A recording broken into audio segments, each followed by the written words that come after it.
Here is a thing that is genuinely strange if you sit with it long enough.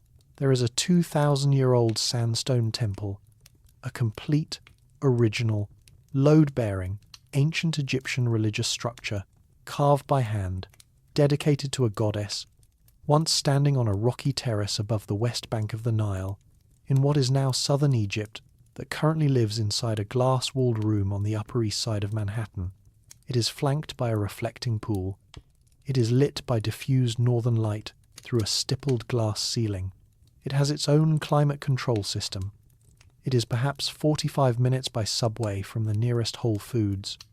That journey from Nubia to Fifth Avenue, from sacred riverbank to climate-controlled gallery, is a story involving a Roman emperor, a drowned Nubian chieftain's sons, UNESCO, Jacqueline Kennedy, 661 wooden crates, and a cargo freighter called the SS Concordia Star.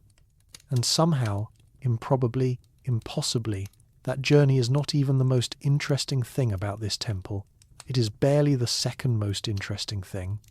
Hey guys, tonight we are going somewhere that requires no passport, no sunscreen, and no particular tolerance for sand. We are going to the Temple of Dendur. Dim the lights if you can, maybe pour yourself something warm, and if you are already in bed, stay there. This one takes its time, because the subject demands it. If you are watching from somewhere far away, drop it in the comments. I genuinely love knowing where these words land. And if this is the kind of content that earns a spot in your regular rotation, a like or a subscribe costs you nothing and means more than you know. Now, let us begin where everything in ancient Egypt begins, and also where this story ends, and also where it begins again, with stone. The Temple of Dendur was never simply built.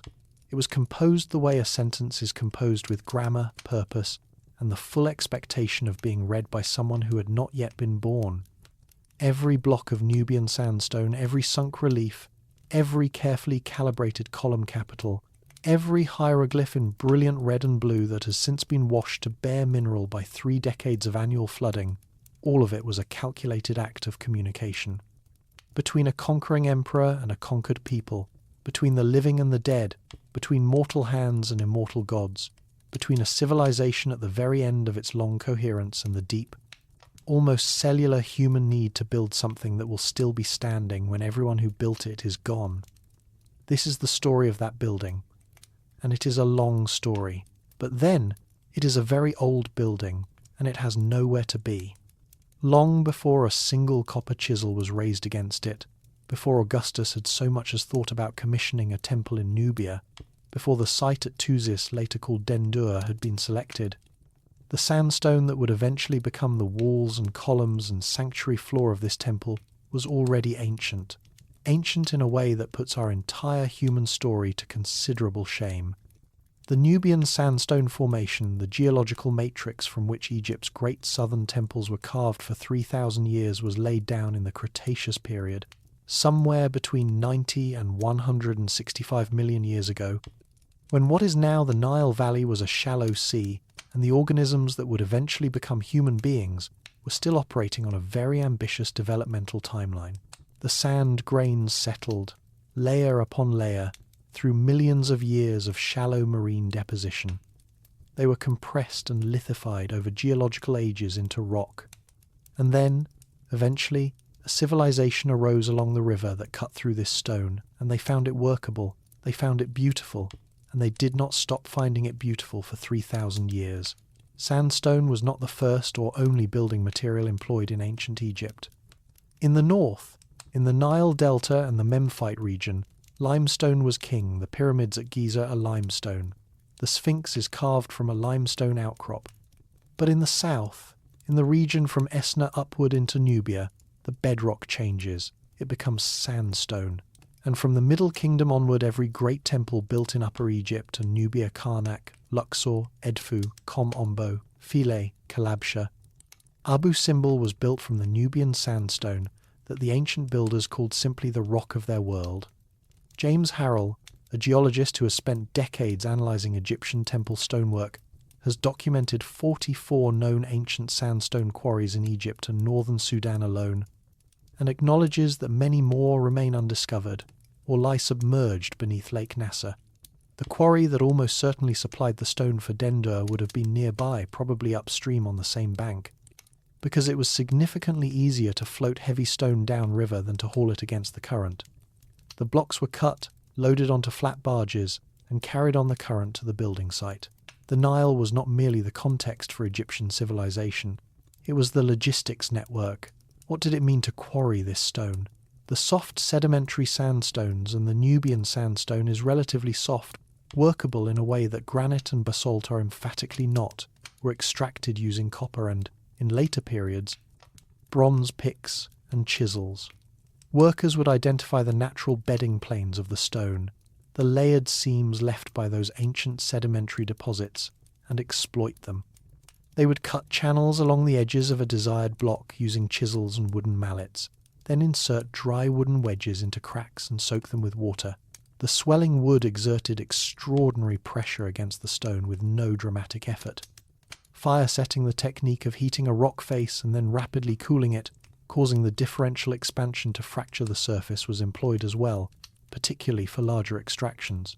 The craft here is not mystical, it is deeply empirical, accumulated over centuries of working with this specific material in this specific environment by craftsmen who understood the grain and fracture of stone as well as any modern structural engineer understands concrete, perhaps better, because they could not afford the margin of error that modern technology permits. The Nubian sandstone has, when freshly quarried, a warm colour. Descriptions vary from honey to rose to pink, depending on the iron oxide content of the particular formation and the angle of the light. It is a welcoming stone, a visually warm stone, and in the brilliant Nubian sun it glows in ways that photographs rarely quite capture. It also has properties that made it specifically suited to relief carving. It is fine-grained enough to hold detail, soft enough to carve with metal tools, and hard enough to survive millennia of exposure without disintegrating. When the craftsmen at Dendur raised their chisels against its surface, they were not doing something new. They were doing something that Egyptian and Nubian artisans had been doing in this same geological region, with this same material, for over 2,000 years before the first block was laid at Dendur. The stone arrived at the building site preloaded with history, with associations, with the weight of every other temple that had ever been carved from the same regional formation.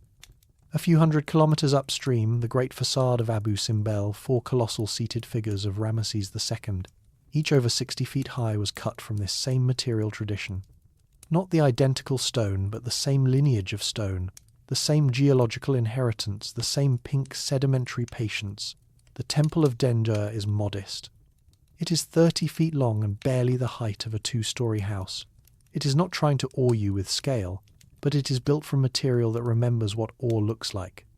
There is one more thing worth noting about the stone before we move to what was carved into it. The Nubian sandstone at Dendur is described in formal literature as aeolian, meaning wind-deposited. The sand grains that form these walls were moved before their ancient compaction into rock, not by water but by wind. They are, in the deepest literal sense, petrified desert.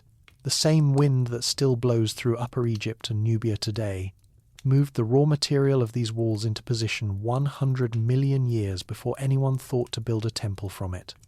There is something almost comic about that scale, and also something genuinely clarifying. We are not looking at a human artifact here, exactly. We are looking at a human intervention in a geological story that was already unimaginably old when the first pharaoh put on his double crown. The stone does not belong to the temple belongs to the stone. Chapter 2. Augustus in a Kilt, the Architecture of Legitimacy. The single most quietly extraordinary fact about the Temple of Dendur, the one that rewards prolonged attention more than any other, is that the man depicted on its walls, performing the sacred rituals of Egyptian kingship, making offerings of incense and milk and cool water to the goddess Isis, pouring libations before Osiris and burning perfume before Horus, is a Roman emperor. His name is Gaius Octavius Thurinus. History remembers him as Augustus Caesar, and he is wearing a kilt. Specifically, He is depicted on the south ramp wearing the traditional kilt of an Egyptian pharaoh, complete with a bull's tail symbol of royal power hanging at the back. On the pylon gateway, he wears the white crown of Upper Egypt. His cartouches, the oval hieroglyphic name rings that Egyptian tradition reserved for the identity of the pharaoh, read Kaisaros, Pharaoh, and in one delightful orthographic wrinkle, autotrator instead of the correct autocrator, an apparently deliberate alteration of the Greek word for autocrat, adjusted to achieve greater visual symmetry in the hieroglyph. The man who defeated Mark Antony and Cleopatra, who in 31 BCE absorbed Egypt into the Roman Empire as a personal possession of the emperor rather than a standard province, who installed his prefect Petronius to govern it in his name, this man chose to present himself on temple walls in Nubia, not as a Roman conqueror, but as an Egyptian king in the 3,000-year tradition of Egyptian kingship. Augustus never visited the temple he commissioned. He was, by all accounts, quite busy. Rome required his attention, as did Germany, Iberia, and the general project of founding a permanent imperial dynasty from a position that remained constitutionally ambiguous for his entire reign. But he understood Egypt, and he understood something that the Ptolemies before him, who had adopted the same pharaonic costuming strategy for 3 centuries, had understood, that Egypt was not simply a territory to be administered. It was a civilization with its own contract between the ruler and the cosmos, a contract that had to be renewed ritually, in the correct idiom, by the correct person, in the correct architectural context. The temples were not decorative, they were functional nodes in a network of cosmic maintenance. The pharaoh performed the offerings. The gods ensured the continued existence of the world. The crops grew, the Nile flooded on schedule, the sun rose. This was not metaphor. This was, to the people who built and used these spaces, practical theology, and you did not disrupt it simply because you had come from somewhere else. The Temple of Dendur was not built for Romans. There were essentially no Romans within a week's travel of Dendur in 15 BCE. The audience for this building was Nubian, the local population of the region around modern-day Aswan, people who lived in the orbit of the great Isis temple at Philae, who had their own cult traditions, their own sacred geography, their own relationship with the gods that predated Roman involvement by millennia. Augustus, advised by Petronius and by the Egyptian priests who served as his theological consultants, understood that the most effective way to establish Roman legitimacy in this region was not to impose Roman forms but to adopt Egyptian ones. The reliefs in which Augustus pours milk for Osiris and burns incense for Isis are not devotional acts, at least, not primarily. They are policy, carved in stone. They say, in the visual language that this population had been reading for 3,000 years, the contract continues, the king fulfills his obligations, the gods will not be abandoned. This is an extraordinary act of political imagination, and it should not be smoothed over with admiration for how clever it was. It was clever. It was also an act of cultural absorption so thorough that it amounts to something close to ventriloquism, the voice of 3,000 years of Egyptian kingship, thrown by a man from Rome who had never seen the Nile. The Egyptian architects who designed the temple, the Nubian craftsmen who carved it, the local priests who interpreted its imagery for their congregation, they were participants in a transaction that served the imperial project as surely as any military garrison. Augustus got stability in a strategically vital province. The local population got temples in the tradition they recognized, in the material they had always used, to the gods they had always worshipped. Whether anyone in this transaction got what they might have preferred in a world without Roman conquest is a different and considerably more complicated question, and one the temple does not answer. It only shows us what was negotiated, and what it looked like in stone. What it looked like specifically is this. On the exterior south wall, Augustus approaches the god Harnadotes, offering a cobra, the cobra of truth, in a gesture of ritual purity. On the exterior walls of the gateway, he appears before Pedesi and Pihor, offering cloth. On the pylon itself, he stands before the gods in the offering posture that Egyptian art had standardized for millennia, one leg forward, arms raised, head in precise profile. The entire body rendered in that elegant composite perspective that Egyptian artistic convention maintained with remarkable consistency across 30 dynasties. The conventions are so precisely observed that a well-trained Egyptologist, seeing these reliefs without knowing their date, might guess at them being from the Ptolemaic period without immediately identifying the cartouches as Roman. This was the point. The temple is not trying to blend the Roman and the Egyptian. It is trying to be indistinguishable from the Egyptian tradition it was inserted into. It nearly succeeds. The gap between what it nearly achieves and what it fully achieves is where the late period character of this temple becomes visible to those who look carefully. Dieter Arnold, the great scholar of Egyptian temple architecture, describes Dendur as belonging to a late phase of the tradition, one in which the forms are correctly reproduced, but the proportions are slightly softened, the compositions occasionally crowded, the overall effect competent and respectful rather than effortlessly canonical. This is not incompetence. It is what a tradition looks like when it is being maintained by practitioners who have inherited a grammar they learned rather than absorbed from infancy. The craftsmen at Dendur knew what an Egyptian temple was supposed to look like. They knew the rules. What they could not quite replicate was the intuitive ease with which the tradition had operated in its heights, the period of Seti I, of Ramesses II, of Amenhotep III, when every proportion, every relationship between figure and background, every alignment of architectural elements seemed to arise with the naturalness of breath. At Dendur, you can sense the craftsman thinking. At Karnak you cannot. But this is not a failing. It is a record. It tells us exactly where we are in time, at the very end of the pharaonic tradition, in the far south of its geographic range, in a period of political transition. The temple encodes all of this in its stone. You just have to know the grammar to read it. Chapter 3. The grammar of the walls, sunk relief, raised relief, and the logic of light. Every wall of the Temple of Dendur is a sentence. The grammar varies by location.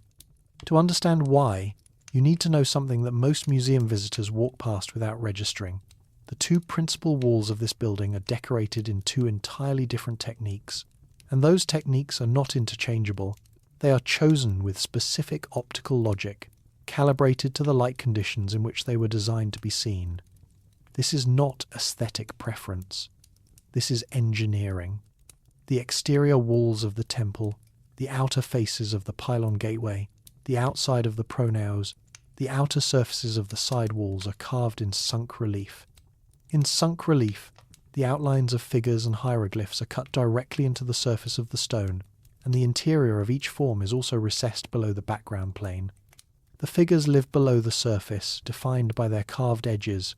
When bright, raking sunlight strikes these walls, the kind of brilliant, directional Nubian sun that casts deep shadows at dramatic angles, it falls across the carved edges and fills the recessed surfaces with shadow, making the images leap into legibility from a considerable distance. The contrast between lit surface and shadowed recess does the optical work. In conditions of direct, bright, angled light, sunk relief is extraordinarily effective. The hieroglyphs are readable from 30 feet away. Augustus's offerings to the gods are clear and crisp. This was, for a temple that stood on a riverbank terrace in the intense light of the Nubian sun, the correct choice. The exterior walls were meant to be read from the river, from the processional dromos, from the approach. They needed to project information across distance in conditions of unmediated sunlight. The interior of the temple, the pronaos, the offering hall, the sanctuary, is decorated in raised relief. In raised relief, the background stone is cut away, and the figures and hieroglyphs project above the wall surface. They exist in 3 dimensions, however slightly. When diffused, indirect light enters these spaces, the softer, scattered light of an interior room, filtered through doorways and small high windows. It glances across the projecting surfaces and creates highlights and shadows on the figures themselves, giving them a sculptural presence that sunk relief cannot achieve in low light. In the dimmer conditions of an interior room, sunk relief would simply disappear, the recessed lines would read as shadows, and the images would become illegible. Raised relief catches the available light and gives it back as readable form. The people who planned these walls understood exactly where the sun would fall, at what angle, and during what season, and they carved accordingly. This is not accidental variation. It is the application, without computer modelling or theoretical physics, of a body of practical optical knowledge accumulated over centuries of building and observing. The craftsmen had a mental model of light that was, in its way, as sophisticated as any modern architectural specification. They had tested it on thousands of walls across hundreds of buildings over dozens of generations. They knew what worked. Consider, then, every element that appears on these walls. The hieroglyphic captions that accompany each relief scene on the exterior are not labels. They are speech, the words spoken by the figures depicted, the divine responses given by the gods receiving the offerings, the royal titulary that establishes who is performing which ritual in which specific cosmological context.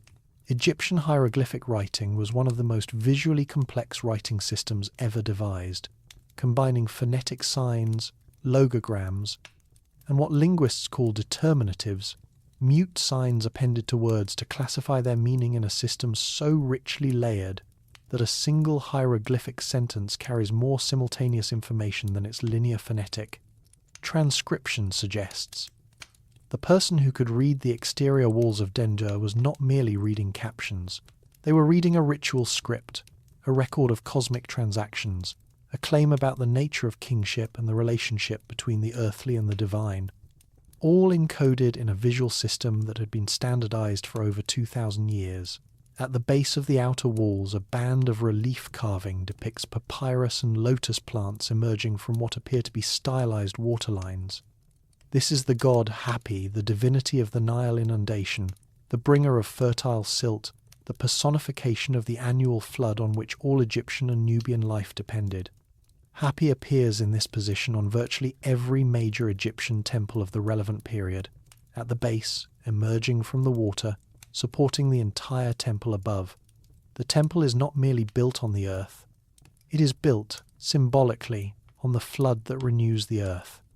The entire structure rises from that band of papyrus and lotus, the way a building rises from its foundation, except the foundation here is not limestone and mortar, but the accumulated symbolic weight of 3,000 years of Nilotic theology.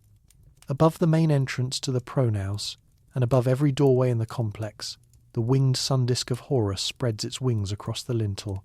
Protection, divinity, the sky god in his solar form, sheltering everything that passes below. These are not decorations. They are architectural elements in a theological system as structural as any physical component of the building. Remove the winged disk and you do not merely have a blank space above the door. You have a theologically incomplete building, a house in which the protective ceiling of divine order has been removed. On the south column of the pronaos, a carved cobra wears the white crown of Upper Egypt. On the north column, a cobra wears the red crown of Lower Egypt. These are the two lands, the two kingdoms, unified in the person of the pharaoh who is, here, Augustus the Roman, wearing his kilt and his bull's tail and his cartouche. The columns that support the entrance hall of this temple are inscribed with the foundational political grammar of Egyptian kingship, the union of the two lands under a single ruler. And standing at the centre of the pronaos, literally framed by Upper Egypt on one side and Lower Egypt on the other, is the entrance to the sanctuary, the entrance to the goddess. The entire building is, in this sense, a processional argument.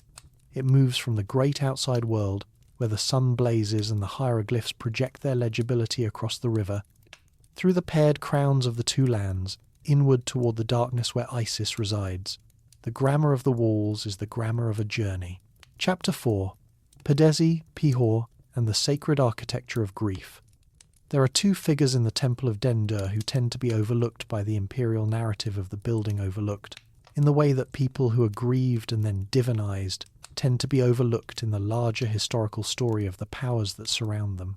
Their names are Pedesi and Pihor. They appear in the innermost sanctuary of the temple, and they are, in many ways, the emotional centre of everything that was built here. Pedesi. The name means, in the ancient Egyptian language, he whom Isis has given. Pihor means he who belongs to Horus. These are names that announce, immediately, the cosmological alignment of their bearers, one under the patronage of the great mother goddess, one under the sky god, the avenger of Osiris, the king of the living.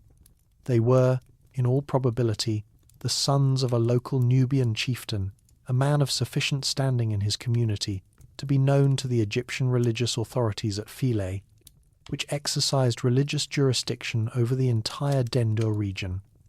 The brothers drowned in the Nile. In ancient Egyptian religious belief, this was not merely a tragedy, it was a potential doorway to divinity. The Nile was the body of Osiris, the god who himself had drowned, or, more precisely, had been thrown into the river by his brother Set, and had been found, mourned, and resurrected by Isis. To drown in the Nile was to participate, in some intimate and terrible way, in the foundational myth of death and rebirth that underpinned the entire Egyptian theological system. People who drowned in the Nile could, under the right circumstances, be divinized, elevated from dead human beings to minor local deities worthy of cult, worship, and eventually temple.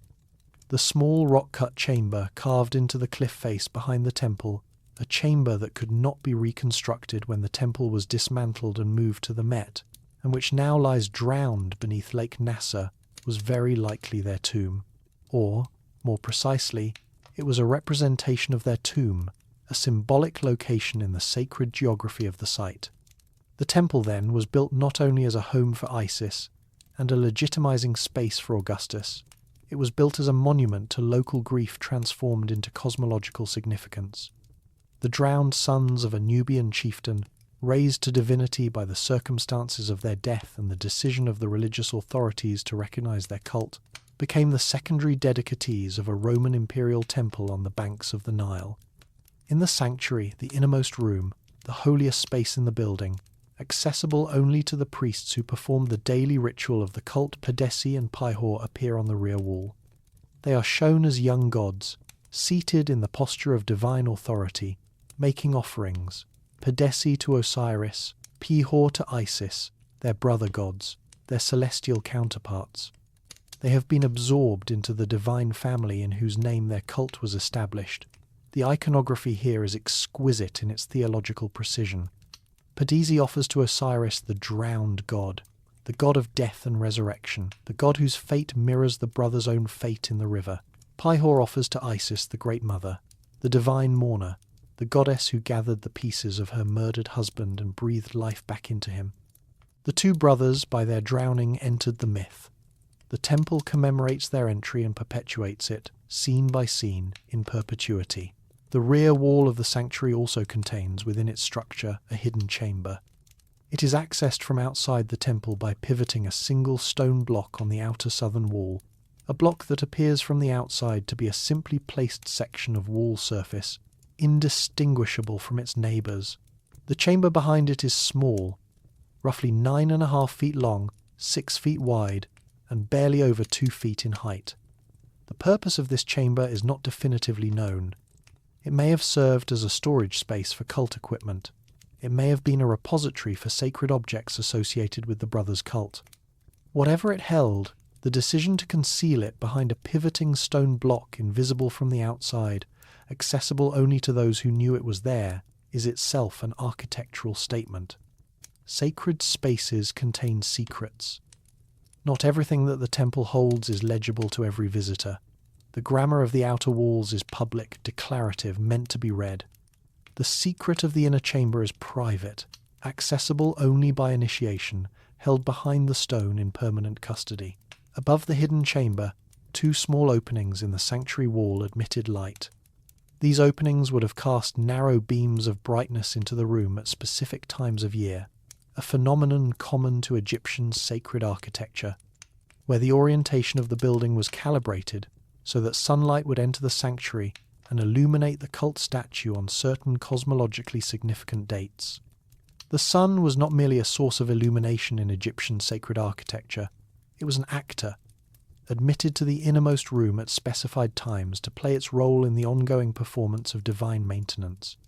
The light that entered those openings 2,000 years ago was the same light, falling at the same angle, that would have made the image of Isis glow in the darkness of her sanctuary.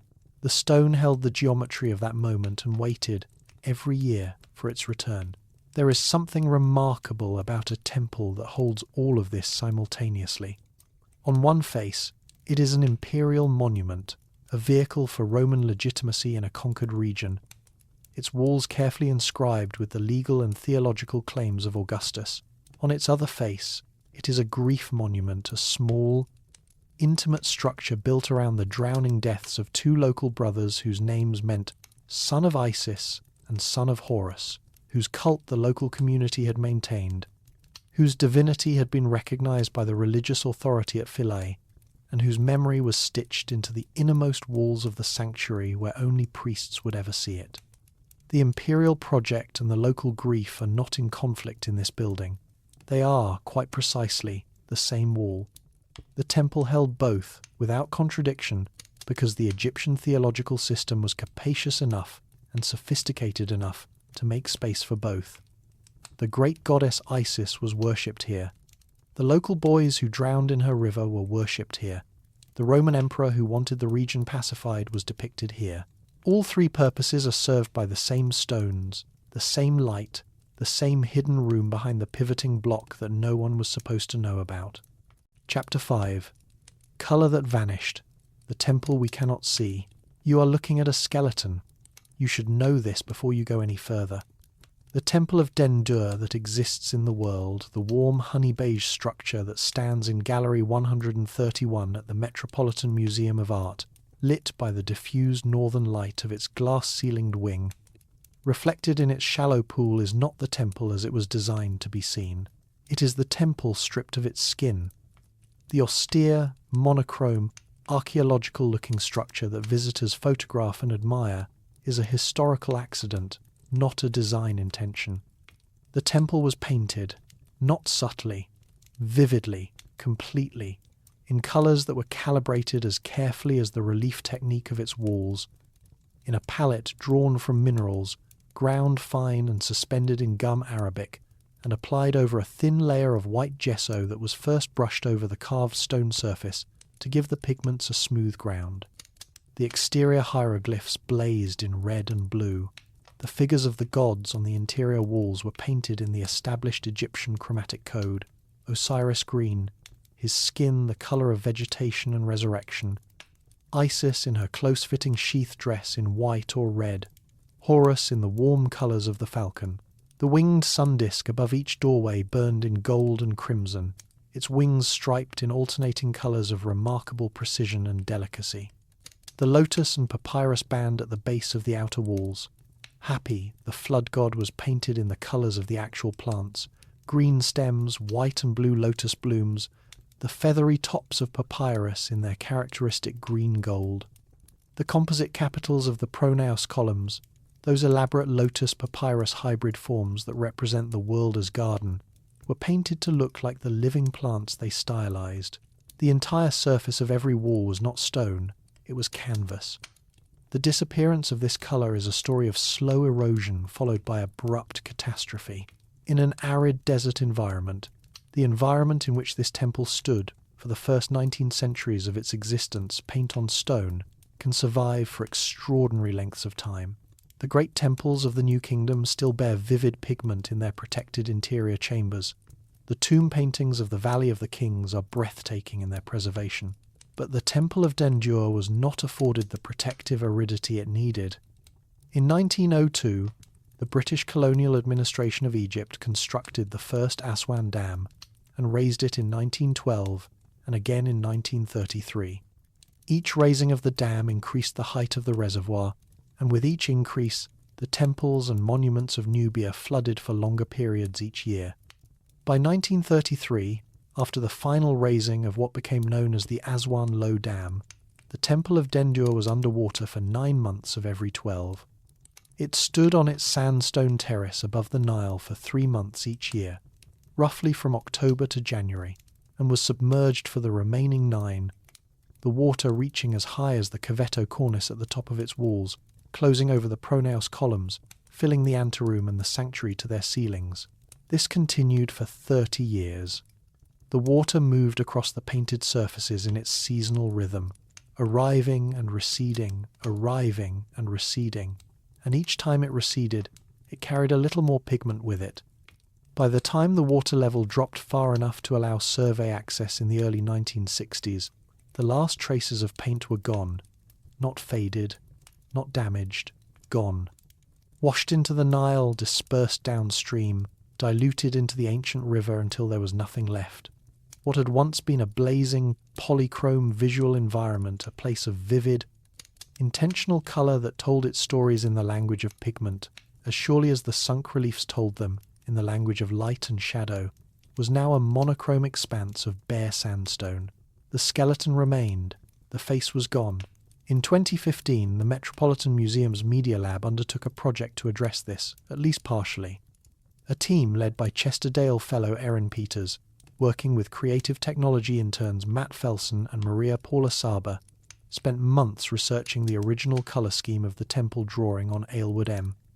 Blackman's 1906 survey, which recorded fragmentary paint traces on the interior walls before the worst of the flooding, on Napoleon's Description de l'Egypte, which included colour illustrations of comparable temples at Philae and Dendera, and on painted column capitals and other objects from the Met's own Egyptian collection. They used visible-induced luminescence imaging on the temple's walls in search of remaining pigment traces, and found none the flooding had been too thorough. But through comparative analysis with the Temple of Hathor at Dendera, which dates to the same early Roman period and retains its colour in several interior spaces, they assembled a working reconstruction of what Dendur would have looked like.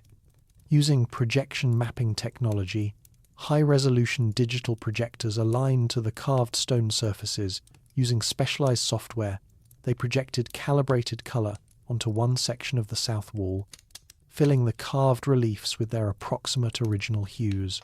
The result was documented and shown to the public beginning in October 2015, and the response was reportedly one of collective disorientation.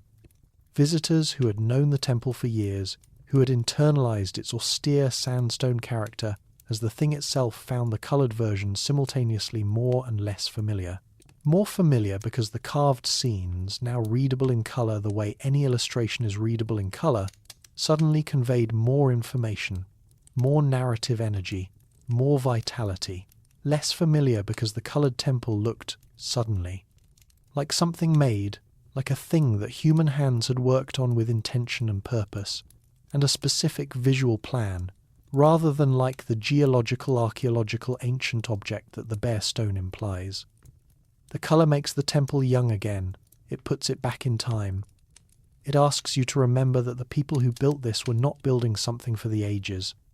They were building something for right now, for today, for the moment when the priest would enter the sanctuary with the morning offering and the painted walls would glow in the carefully angled dawn light. The ages were an afterthought. Survival was an accident. The stone itself is the skeleton. We have been looking at a skeleton and calling it a face. Chapter 6, 6.6, 1 blocks across an ocean, the second construction. In the early 1960s, the Egyptian government began construction of a new, much larger dam at Aswan, the Aswan High Dam. Financed initially with Soviet assistance after the United States withdrew its offer of support in 1956, the High Dam was an engineering marvel, a project of enormous national significance, a symbol of modern Egypt's technical capability and its independence from the colonial powers that had built the low dam and raised it 3 times, with no particular concern for the monuments it was drowning. But the High Dam was also going to create a reservoir, Lake Nasser, that would permanently inundate over 300 miles of the Nile Valley, including the entire region of Lower Nubia from Aswan south to the Sudanese border. Everything in that region that could not be moved would be lost forever. The temples of Abu Simbel, of Kalabsha, of Philae, of Dendur gone. UNESCO's international campaign to save the monuments of Nubia was one of the largest collaborative preservation efforts in human history. 50 countries contributed expertise, equipment, and funding. The campaign lasted 2 decades. It resulted in the relocation or documentation of 22 temples and an enormous quantity of archaeological material. Abu Simbel was cut from the cliff face, raised 65 meters, and reassembled in a purpose-built artificial mountain above the new waterline, an engineering feat that still inspires a kind of speechless admiration when you sit with the specifics of it. Philae was dismantled block by block and reassembled on a nearby island that would remain above the lake's surface. Temple after temple was documented, numbered, dismantled, moved, rebuilt. Dendur was dismantled in 1963. A team of Egyptologists, architects and photographers spent approximately 2 years documenting the temple in exhaustive detail before a single block was moved, recording every carved surface, every graffiti inscription, every structural relationship between blocks, every dimension of every element. When the documentation was complete, the 661 sandstone blocks and associated architectural elements were carefully separated, and each block was given a numbered designation that would allow it to be precisely repositioned during reassembly. The numbers were inscribed in ink and spray paint on the raw surfaces where they would not be visible when the temple was rebuilt, a system that had, apparently, been refined to near perfection on the Abu Simbel project.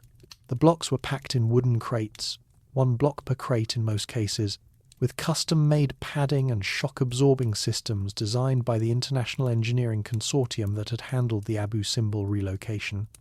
Each of the larger blocks weighed several tons. The pylon elements were among the heaviest. The total weight of the temple's components was approximately 640 tons. The crates sat in Egypt for 6 years. There was, as we will discuss, a spirited American debate about where the temple should go. While that debate resolved itself through competition, lobbying, schoolchildren's letters, and eventually presidential decision, the numbered crates waited in Egypt. It was not until 1967 that the decision was made, and not until the summer of 1968 that Henry G. Fisher, the Metropolitan's curator of Egyptian art, and the man who had originally recommended Dendur as an acquisition candidate back in 1959, travelled to Egypt to oversee the packing and shipping. On the 21st of July 1968, the SS Concordia Star, a freighter of no particular historical distinction before or after this voyage, sailed from Egypt with 661 crates in its hold and set course west. As a New York Times correspondent wrote at the time, though the Pillars of Hercules, to a land unimagined by the men who hewed them. The ship arrived in New York on the 29th of August, 1968. The crates were offloaded onto the docks and transported to the Metropolitan Museum, where they were stored in an inflated plastic temporary structure on the museum's south parking lot, a structure about as tonally different from a Nubian sandstone temple as anything you could reasonably imagine, while the museum built the wing that would eventually house them. The Dendur Derby, the phrase coined by the press for the competition among American institutions to be awarded the temple, deserves its own brief consideration, because it tells you something interesting about mid-20th century American ideas about cultural prestige and architectural ambition. The Smithsonian Institution of Washington, D.C. proposed erecting the temple on the banks of the Potomac River in an outdoor setting that would have given it something approaching its original relationship with a waterway. It was a reasonable proposal, and Washington's claim to any gift to the nation was, as the Saudi Aramco World article covering the story noted, natural. But the commission rejected it primarily because experts concluded that Dendur's relatively soft sandstone could not safely be exposed to the climate and atmospheric pollution of Washington, D.C. without ongoing and accelerating deterioration. The Boston Museum of Fine Arts preferred the banks of the Charles River. The city of Memphis, Tennessee felt strongly that a city named after an Egyptian capital was the appropriate home for an Egyptian temple logic that is, if nothing else, enthusiastic. The city of Cairo, Illinois advanced a similar argument with a straight face. And a group of Arizona schoolchildren, apparently in the grip of serious enthusiasm for the project, sent hundreds of letters to President Lyndon Johnson requesting that the temple be relocated to Phoenix. Phoenix did not get the temple.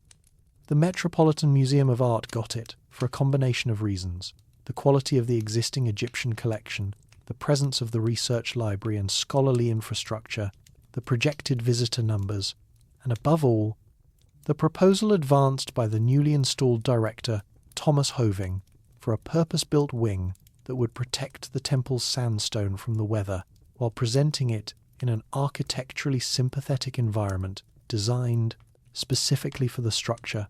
Hoving's proposal included the key conceptual move that won the debate, the idea of the glass-walled gallery, which would function as what he described as a huge outdoor glass display case, an inside that felt like an outside, an interior space that would admit light freely while protecting the stone from everything that light brings with it when unmediated. It worked. On the 27th of April, 1967, President Johnson signed the letter awarding the temple to the Met. The design of what would eventually become Gallery 131 was entrusted to architects Kevin Roche and John Dinkeloo of the Connecticut firm Roche Dinkeloo. Roche was not only technically skilled but genuinely interested in Egyptian architecture. He had previously incorporated pyramidal forms into several of his building designs, and he brought to Dendur a kind of focused personal investment that shaped the result. The solution he arrived at was elegant in the way that all good engineering is elegant. It solved multiple problems simultaneously and made the solutions feel inevitable. The reflecting pool in front of the temple evokes the Nile. Without pretending to be it, it is clearly a pool in a museum, not a river, but the horizontal water surface and the temple reflected in it restore something of the original relationship between the building and the water it faced. The sloping granite wall behind the temple recreates the rocky hillside into which the original rear walls were set, giving the structure its original backing without literally rebuilding the Egyptian landscape in New York. The stippled glass ceiling and north wall diffuse the incoming light, softening it toward the quality of the Nubian sky without the directional violence of direct sunlight, which would have been both visually harsh and damaging to the sandstone. The temple was oriented east, as it always had been. The cult terrace faces the direction it faced when Isis processed from the sanctuary toward her worshippers on the bank of the Nile. Some things apparently survived translation. Reconstruction began on the 15th of July, 1975. The Metropolitan stonemasons and conservators worked from the numbered documentation to reassemble the temple block by numbered block, working from the foundations upward, checking and rechecking alignments against the photographic and technical records made during dismantling.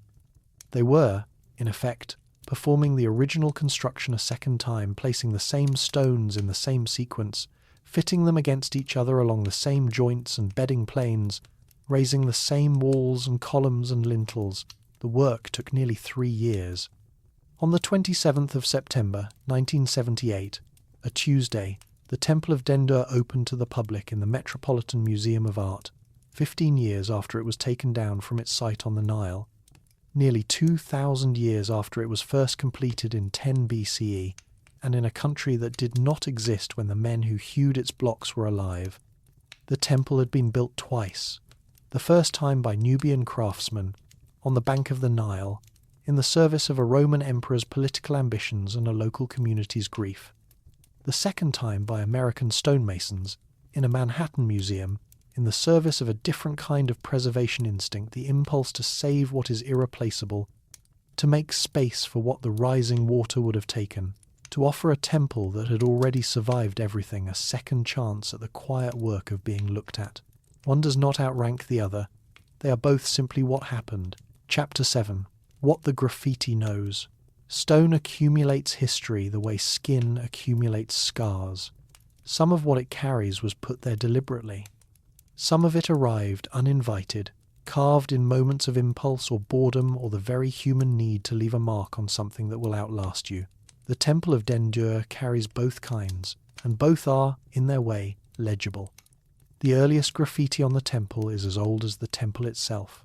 As early as 10 BCE, the year the temple was completed, which is to say the very first year of its functional existence, an unknown visitor carved an oath on the north wall of the pronaos, near the image of Pihor.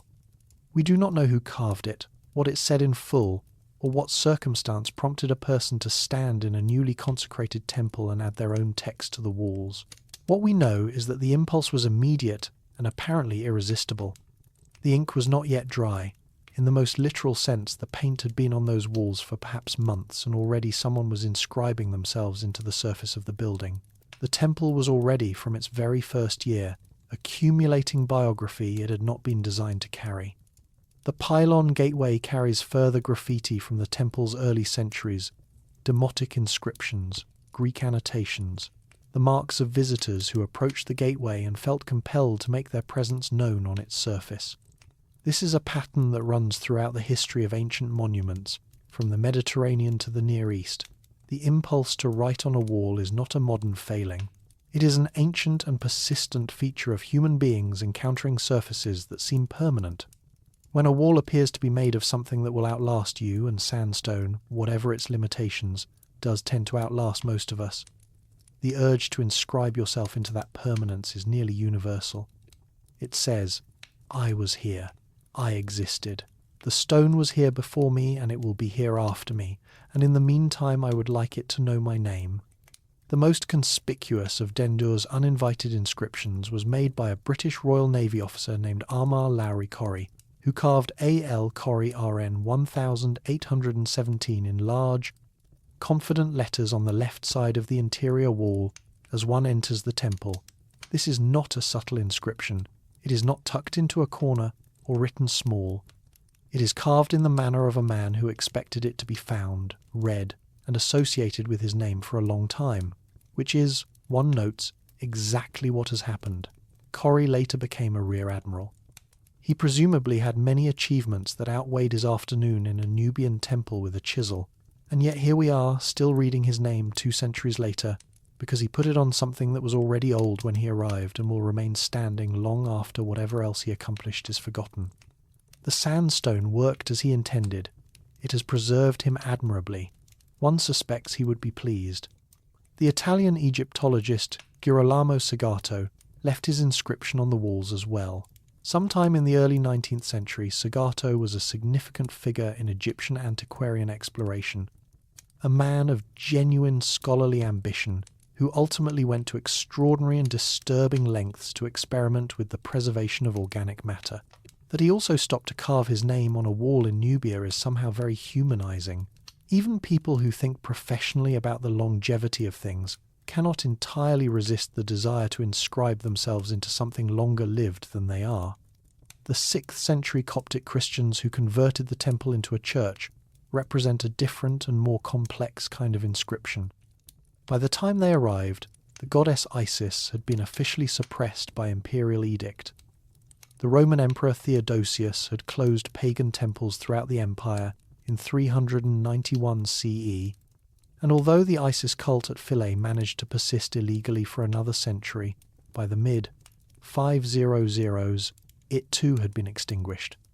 The Christians who came to Dendur came to a space that had been, within living memory, a functioning pagan religious site, a place where the cult statue of Isis had been carried in procession, where offerings had been made, where a goddess had been worshipped for over 500 years. They converted it by the most literal means available. They cut a doorway through the north wall of the pronaos, damaging the relief carving of Isis in the process. Presbyter Abraham documented the consecration of the building as a Christian church by carving a record of it into the walls. They installed a cross on the roof and covered the pagan reliefs with plaster, a common technique that both effaced the old imagery and provided a surface for the new. But they did not entirely erase what was already there. When they cut through the north wall and damaged Isis's arm in the process, they repaired it, not by filling the gap or removing the image, but by adjusting the elbow angle of the surviving arm to compensate for the lost section, producing an Isis with a slightly unusual arm position that carries within it the record of her mutilation and repair. They broke the goddess and then fixed her. They could not quite bring themselves to leave her entirely destroyed. Whether this reflects reverence, guilt, practical aesthetics, or some syncretic religious instinct that held the old forms alongside the new ones without full resolution, we cannot know. The wall knows, but the wall does not explain itself. The graffiti and the damage are part of the temple's biography now. They cannot be separated from it without falsifying it. The Temple of Dendur that stands in Manhattan is not only the temple that Augustus commissioned and Nubian craftsmen built. It is also the temple where someone swore an oath on the day it opened, where a British naval officer announced his presence in 1817, where Coptic Christians broke a wall and then felt bad about it, where centuries of visitors found the surface irresistible and the stone obligingly permanent. All of this is part of what the stone is. All of it was added to the building's grammar by people who did not have the authority to add it, in a language the temple was not designed to carry, for reasons the original builders could never have anticipated. And all of it is now the temple. You cannot uncarve it. You cannot return the walls to their pre-graffiti state any more than you can return a person to before their scars. The temple is what it has accumulated. It is, in this sense, less an artifact than a witness, a slow, patient, largely silent witness to 2,000 years of everything that human beings do when they encounter something old and enduring and evidently very carvable. Mini documentary segment 1. The Hidden Chamber, a secret built into the architecture. There is a room in the Temple of Dendur that most visitors do not know exists. It is located at the rear of the sanctuary, the innermost room, the holiest space in the building, the place where the cult statue of Isis resided in perpetuity, and which only the officiating priests would have entered during normal cult operations. The rear wall of the sanctuary contains, embedded within it, a chamber approximately 9.5 feet long, 6 feet wide, and barely over 2 feet in height. It is too narrow to stand up in. It is barely large enough to lie down in, and even that would require a person of below average stature and a high tolerance for confined spaces. To reach it, you would need to know that it exists, know where the access point is, and know how to operate the pivoting stone block that conceals the entrance, a block on the outer southern wall of the temple that appears, from the outside, to be a standard section of wall surface, distinguished from its neighbours by nothing visible to the uninstructed eye. The purpose of this chamber is not definitively known. The scholarly consensus leans toward its use as storage for cult equipment, the ritual objects used in the daily maintenance of the goddess, the oil lamps, the incense holders, the small vessels for libation, the cosmetic implements used in the morning ritual of washing and anointing the cult statue. This is the practical explanation, and it is probably, in part, correct. But practical explanations for hidden rooms in sacred spaces tend to leave something unaccounted for. You do not conceal a broom closet behind a pivoting stone. The concealment is intentional and specific, and was presumably known to a limited number of people. The priests who maintained the cult, perhaps the architects who designed the space. The knowledge of the hidden chamber was, itself, a kind of initiation. To know about it was to be inside the inner circle of the temple's functioning. What does it mean to build a secret into the architecture of a sacred space? Egyptian temples are full of small features that imply layered levels of access, not just spatial access, in the sense of which rooms could be entered by which people, but epistemic access, in the sense of which knowledge was held by which initiates. The temple was not one building for all comers. It was a series of concentric circles of decreasing public access and increasing sacred intensity, from the open terrace where the general population gathered to witness the processions, through the gated pylon where only authorized worshippers might pass, through the pronaos where only cult personnel could go, into the sanctuary where only priests entered, and finally to the hidden chamber, where perhaps only 1 or 2 people in the entire religious hierarchy knew to look. Each level of access corresponded to a level of knowledge, and each level of knowledge was part of the architecture. The building was not only a space, it was a classification system for knowing. The hidden chamber at Dendur carried its secret across the Atlantic in a wooden crate. When the blocks were dismantled and numbered in 1963, the chamber was documented, but it could not be reassembled in New York, the original rear wall context. The cliff face in which the chamber was partially set did not make the journey and cannot be recreated. The chamber that exists in the original building is now underwater, beneath Lake Nasser, in the drowned landscape of what was Nubia. The pivoting stone block and the access point are gone. The secret that was built into the architecture of this temple is one of the few things about it that the relocation could not preserve. It passed from stone to scholarship, from a physical secret to a written one, and in that transition became, paradoxically, more widely known than it ever was when it was hidden. The hidden things, it turns out, are only hidden until they are not. The stone had patience. The archive is faster. Mini-documentary segment 2. The dismantling. What it feels like to take a temple apart. There are photographs of the dismantling. They are strange to look at. They show teams of men, Egyptian engineers and archaeologists, mostly, with some international technical advisors working in the bright Nubian light around the temple's blocks, which are being numbered, catalogued, lowered, wrapped and crated with the focused precision of people who know that every step will be scrutinized. Every block will need to be exactly replaced in precisely the same position it held for nearly 2,000 years, and that there is no margin for error in either the documentation or the disassembly. The process began with documentation. 2 years of it.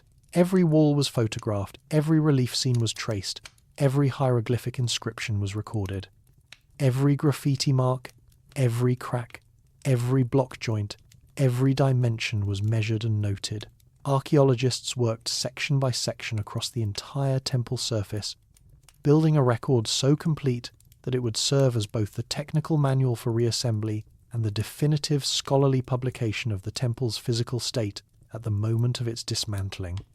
This documentation was not merely practical, it was also a kind of mourning the acknowledgement that the thing being recorded was about to cease to exist in its original form, and that the record would have to carry forward what the stones could no longer hold in their original place.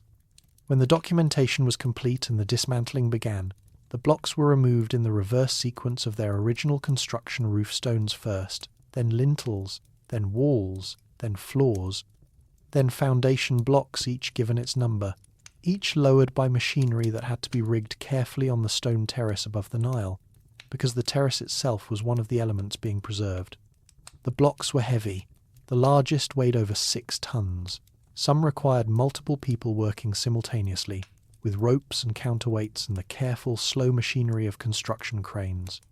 Others could be moved with relatively modest equipment. The process took months. Packing each block required its own specific engineering.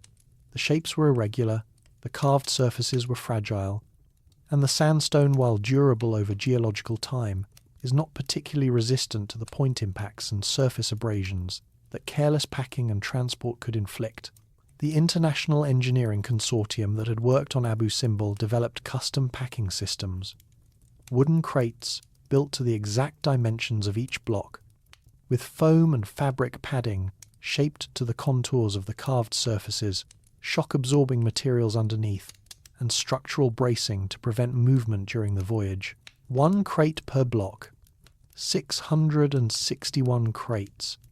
And then 6 years of waiting, while the American debate about where the temple would go resolved itself at the pace that presidential commissions customarily operate. The crates arrived in New York on the 29th of August 1968 and were trucked from the docks to the Met's South parking lot, where an inflated plastic temporary structure housed them for the years it took to design, fund, and begin construction of the permanent gallery. When the Sackler wing construction was sufficiently advanced, the blocks were moved upstairs to Gallery 131, and the reconstruction began the reverse of the dismantling, a kind of archaeology run backward. Each block placed on its predecessor in the sequence the original builders had established, and the 1,963 documentation had preserved. What did it feel like to be one of the stonemasons and conservators who put this temple back together in 1975? The question is not answerable from the documentary record, which describes the technical process in some detail but says little about the experience of the people performing it. But consider what they were doing, placing, one by one, 2,000-year-old blocks of Nubian sandstone onto each other in a sequence established by builders who had been dead for 2 millennia. In a building that had spent 3 decades underwater and 5 years in wooden crates, in a new country with different light and different air, and a glass ceiling instead of the open Nubian sky. They were replicating, in a foreign context, the work of craftsmen they had never met, following a specification encoded in numbers on stone and annotations in the dismantling record. They were, in the most literal sense possible, having a conversation with the original builders, a conversation conducted across 2,000 years in the language of block placement and joint alignment and the precise geometry of a wall. The temple was completed, the joints were tight, the reliefs aligned correctly. The pronaos columns stood in their original positions, their composite capitals facing the same direction they had faced when they were first raised. The temple was oriented east, as it had always been. The reflecting pool was still. The glass ceiling admitted the light. And somewhere in the stone, in the molecular memory of 2,000 years of accumulated history, the burning Nubian sun, the annual flood, the 30 years of immersion, the dismantling, the voyage. The storage, the reconstruction, the temple was, again, a temple. Chapter 8, The Temple in the Room. Stillness as the point. Come back to where you are, lying down most likely in whatever room you are in, the night quiet around you, the screen dimmed. Let the earlier chapters settle. The stone arrived, with a resume. Augustus put on a kilt. The craftsmen understood the angles of the sun. 2 boys drowned in a river and became gods. The colour washed away. The crates crossed the ocean. The graffiti accumulated. The secret chamber kept its secret until the archive gave it up. Now, let us end where the temple actually is. The Temple of Dendur stands in Gallery 131 of the Metropolitan Museum of Art on the Upper East Side of Manhattan, on 5th Avenue at 82nd Street, in one of the most visited art museums in the world. It is 43 feet long, 21 feet wide, 16 feet high. It is composed of 661 sandstone blocks, most of which have occupied their current positions since 1975, and which occupied positions in a different country on a terrace above the Nile, in a landscape that no longer exists above water for nearly 2,000 years before that. It is dedicated to Isis of Philae, and to 2 drowned Nubian brothers whose mother, if she existed and grieved for them, did so in a language and a silence we will never recover. It was commissioned by a Roman emperor who never saw it, carved by Nubian craftsmen whose names are not recorded, used by local worshippers whose prayers are not preserved, repurposed by Coptic Christians who broke a wall and fixed it, flooded for 30 years, dismantled by archaeologists, shipped across the Atlantic, stored in an inflatable plastic bubble, reassembled by stonemasons following numbered instructions, and then opened to the public on a Tuesday in September 1978, where it has stood ever since, in diffused northern light, reflected in its pool, patient as stone is patient. What does it feel like to stand before it? The experience is, according to every account I have encountered, not quite what you expect from a museum exhibit. There is a quality to encountering something this old and this intact, not a photograph, not a reconstruction, not a model, but the actual blocks of stone, the actual carved surfaces, the actual joints and lintels and columns that were placed by human hands in the 1st century BCE, that is difficult to locate in the usual emotional vocabulary of museum visits. It is not awe in the dramatic, chest-constricting sense that word often implies. It is something quieter, something more like recognition. The body seems to know, without needing to be told, that it is in the presence of something that has been here for a long time and will continue to be here long after this particular Tuesday is forgotten. There is a category of old objects, very old, physically intact, present in the room with you that produce this quality of stillness in the people who encounter them. Not all old things do it. Many old things are simply old. But certain objects, certain structures, seem to carry in their physical substance a kind of temporal density that communicates itself directly below the threshold of the intellectual response to something in the nervous system that predates language. The Temple of Dendur does this. Amelia Edwards felt it in 1873, standing on the riverbank in the orange Nubian twilight, writing that the temple was like an exquisite toy, so covered with sculptures, so smooth, so admirably built. She was not being dismissive with the word toy she was reaching, as intelligent people do before a beautiful and modest thing, for the term that captures its specific quality of completeness, not the overwhelming grandeur of Abu Simbel, not the architectural argument of Karnak, but the precise, self-contained, entirely realized quality of a thing that knows exactly what it is and occupies its space without apology or excess. The temple has this quality in Manhattan. It fits the reflecting pool and the glass ceiling the way it fit the Nile and the sky, not because the Met's wing perfectly replicates the Nubian landscape, but because the temple is the kind of structure that fits what it is given, that makes its immediate environment legible by its presence, that organizes the space around itself rather than being organized by it. Consider, for a moment, what the temple no longer does. It no longer houses a goddess in any functional sense. The cult of Isis, in the form for which this temple was built, a daily ritual of waking, washing, clothing, and feeding a divine image, a sequence of processional observances through which the statue travelled from the sanctuary to the terrace and back, an annual calendar of festivals tied to the Nile's flood cycle, and the movement of specific stars. All of this ceased approximately 1500 years ago, when the Coptic Christians arrived and the pagan cult was suppressed. The temple has not served as a living religious space, in the sense that its builders understood that term, since the 6th century. It has been, for most of its existence, a ruin, then a flooded ruin, then a dismantled ruin, then a reassembled ruin in a glass-walled room in Manhattan. It no longer does the work it was built to do. And yet something in its proportions, its weight, its materiality, its patient refusal to be anything other than what it is, produces in visitors something that may not be entirely different from what ancient worshippers felt on the cult terrace watching Isis emerge from the sanctuary. Stillness. The sense that time has briefly stopped being linear.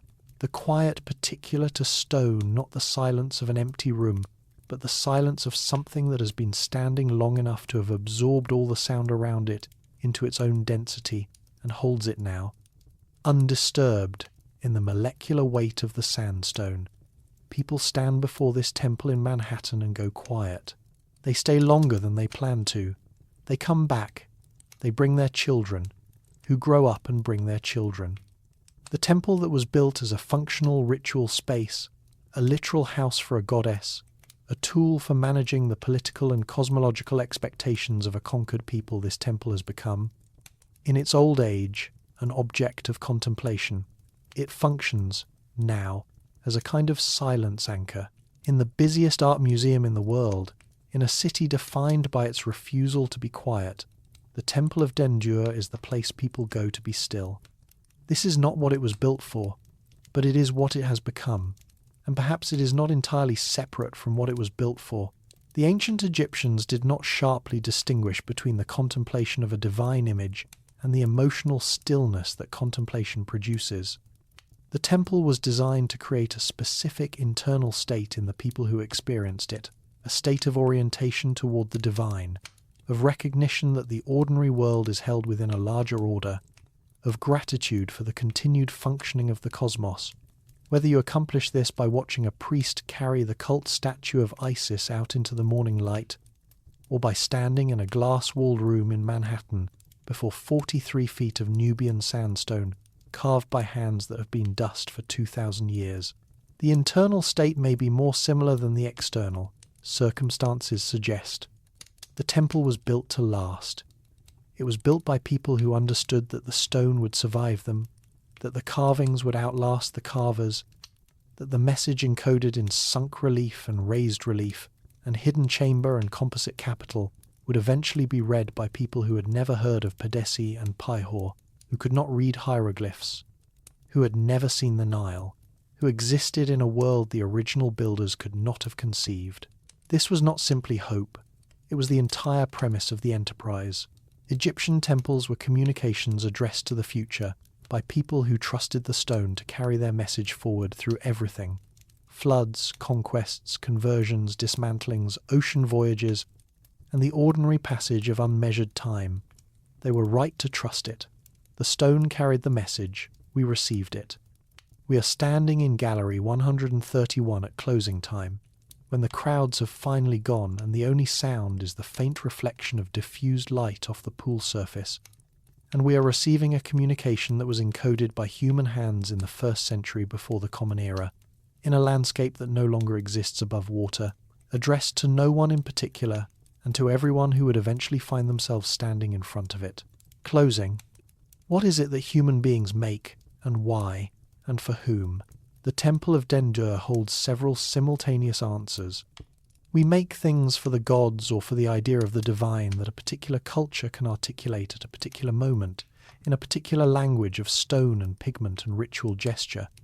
We make things for the dead, for the drowned brothers whose names we want to hold in the world a little longer, for the grief that needs architecture to contain it, for the insistence that the people we have lost were real, and their loss was significant.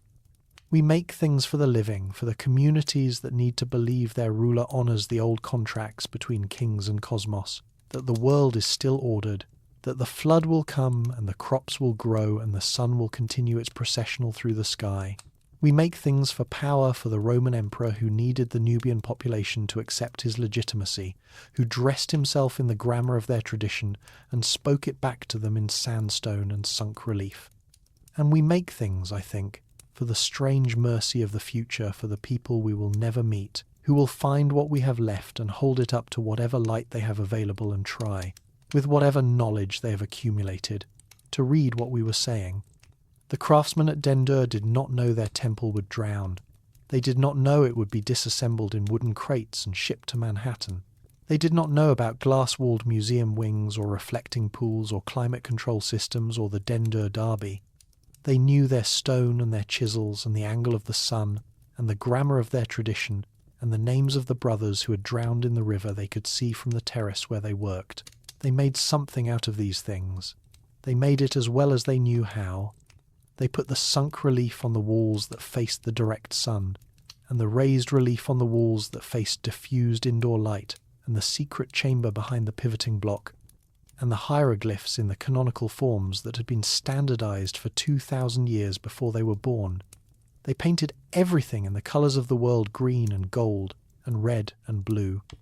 And then they were done, and the temple stood, and the decades became centuries, and the paint washed away in the flood, and the stone remained. The stone does not rush.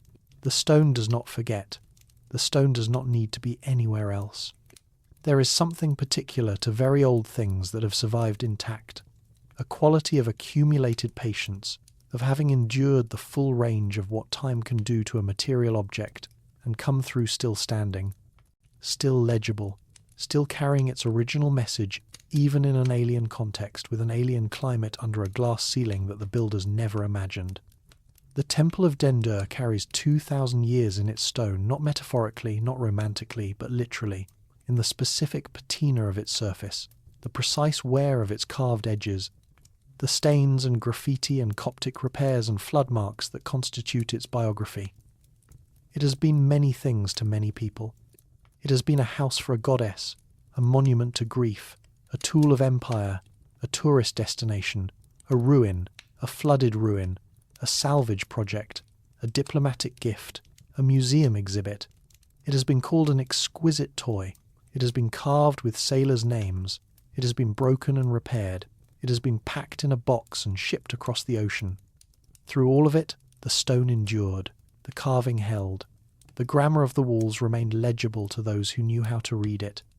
And the temple asked, through its 20 centuries of biography, nothing more than what stone has always asked of the people who encounter it, that they take the time to look, that they stand still for a moment in the diffused northern light, that they allow, just briefly, the sense that time is not entirely linear, that the hands that raise these blocks and the eyes that look at them now are not separated by 2,000 years of irreversible distance, but are instead, for the duration of the looking, exactly contemporary. The temple was built for that moment. It has been waiting for it, in one landscape or another, for as long as the stone has been standing. It is still waiting. It is very good at waiting. It has had a great deal of practice,